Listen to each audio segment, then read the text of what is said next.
Okay, so let's go into you and your, I know that you're built like a freight train. I do remember that. And so your favorite is, what is your favorite? Like, do you have a favorite like hit routine or workout that you kind of your go-to? I love working legs. I love legs. I'm fairly strong. So if my like perfect workout would be probably some hang cleans, followed by some deadlifts, maybe some front squats mixed in there. Little rear foot elevated lunges, little single leg RDLs. Really anything where I'm doing under 4 reps and going really heavy is my bread and butter. That's your happy spot, huh? Yep, that's what I love to do. If you ask me to do more than 5, I'm going to complain. Yeah. So for the 2 females listening, what do you recommend? Because, these small waistline, big butts, all this that's kind of trending, and I'm sure you get asked this all the time. What is the exercise is there one that really kind of hits it all, or is it you got to do all these things in order to build that lower? That's a good question. So you have multiple muscles in your glutes, right? You have your glute max, which is the big cheek. You have your glute minimus and medius, which play really important jobs in how your leg rotates. One thing that I've really been wary of is when females only do glute work. They'll go into the weight room and just do glutes and not work on anything else. Yeah. And your body is just like anything else. Like too much of a good thing is a bad thing. And you need balance. So for me, I'm not someone who's like, yeah, let's go in and hit a really heavy glute workout. Like, no, you also need to work on your hamstrings. You also need to work on your groin. You also need to work on your quads. You also need to work on your core. And guys also really like how a nice back looks on a woman. You got to hit everything, in my opinion. But if you're going to go with one exercise that is going to work total body as well as your glutes, front squats or like a trap bar deadlift are really, really good exercises that hit a lot of your body, including your core, including your arms. So that those would be 2. So a track bar, you're talking like a Smith machine? Is that a track bar? No, track bar like the hex bar. Oh, the trap bar. The trap bar. Yeah. Okay. Because that works your grip strength, which works your shoulders, works your core. And in that trap bar, you're getting both glute and hamstring and quad in that trap bar deadlift position. So you're not just targeting your glute. I'm not fully answering your question because I don't want to. Yeah. No, I got it. I know. There's no such thing. It's kind of like saying, okay, is there a diet just for my belly fat? Right. Exactly. Right. Yeah. You can't target it. Nope. Yeah. You got to do a little bit of everything. No, I think that works. I mean, deadlifts are incredible. They're a very good exercise. Mm-hmm. If I'm doing that when it's weird to say, like I work out, but I don't have this heavy regiment thing. So if I'm not in it, then I don't like them. But when but once I'm in, then I'm like, oh yeah, I love it. You know what I mean? It's always that, okay, I got to get started on this again. And well, you get like working out is an addiction. It really is. And not only is it something that you have to build this habit in order to want to go and do, but you have to build a habit in order to get your addiction going. And when I'm not working out consistently, I don't want to work out. Like if I'm not in the gym 3 to 4 times a week, I'm like, I could go read a book instead, or, go on a walk.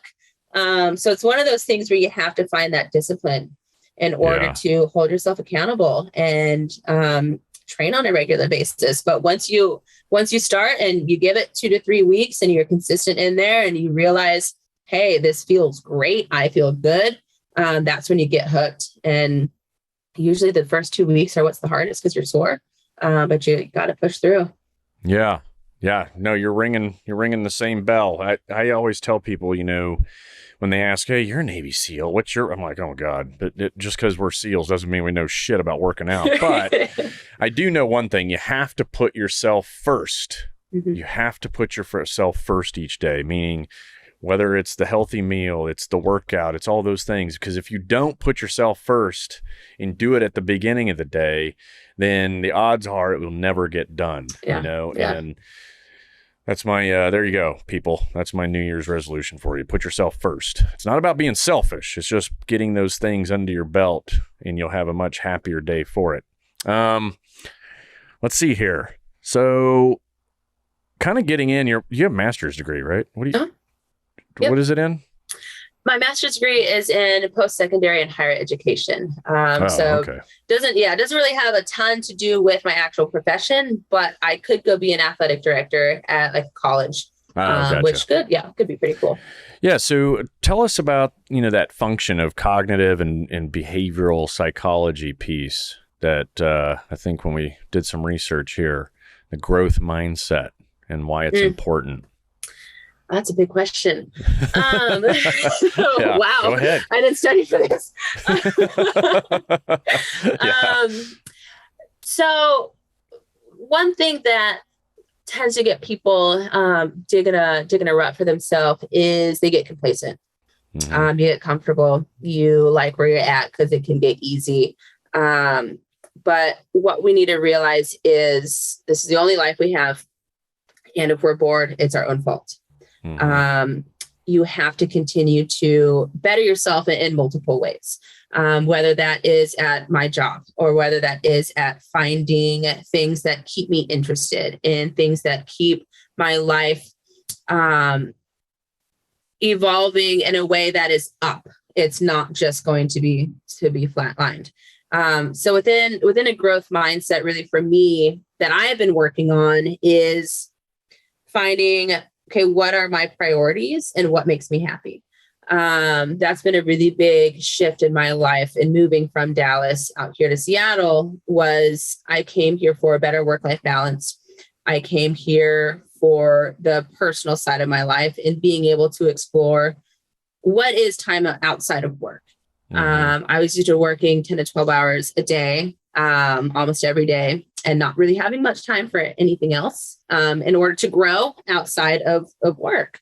I was like, this is not a life. Like I work all the time. Like I loved it, but I didn't get to do much more than that.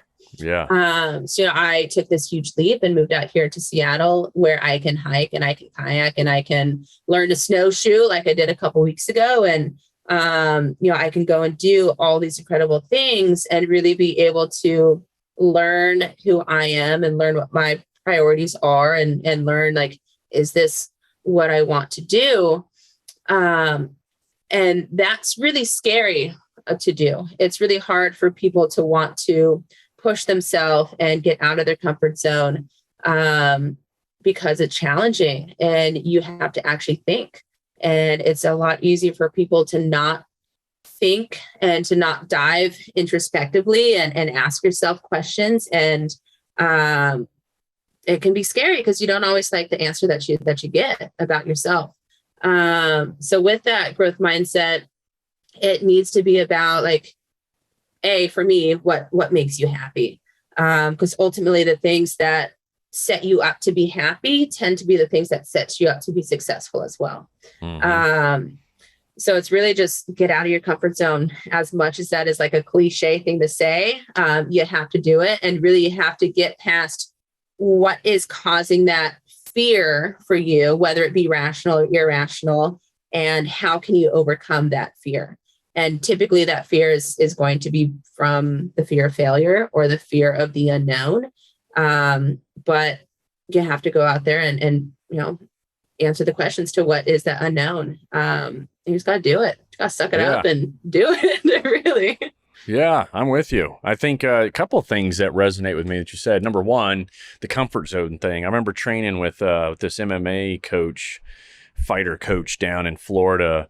And it was when I was they sent us down there. We hung out with him for a couple of weeks. And he called it touching the curtain, right? And behind the curtain is always, it's that unknown. It's like that place that you're never going to get to see, but you should always strive to touch the curtain in your workouts or with everything you do in life. And it usually means you have to be, in his world, it was like right when we're probably about 1 minute away from dying was touching the curtain because he would just destroy us.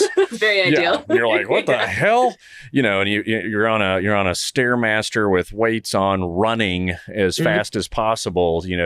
And that's after the workout and after being in the ring, with him. And it was if you weren't touching the curtain at the end of the day, then you didn't work out. Yeah. And that was kind of his mentality, but it applies to somewhat the same as what you're saying. You got to get uncomfortable in order to figure some stuff out. And then the other piece that you said, passion, like that passion piece.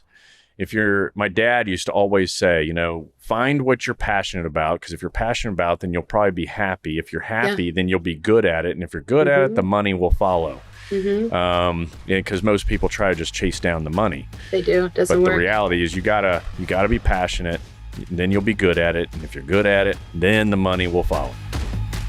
You're listening to Can You Survive This Podcast? Thanks for tuning in.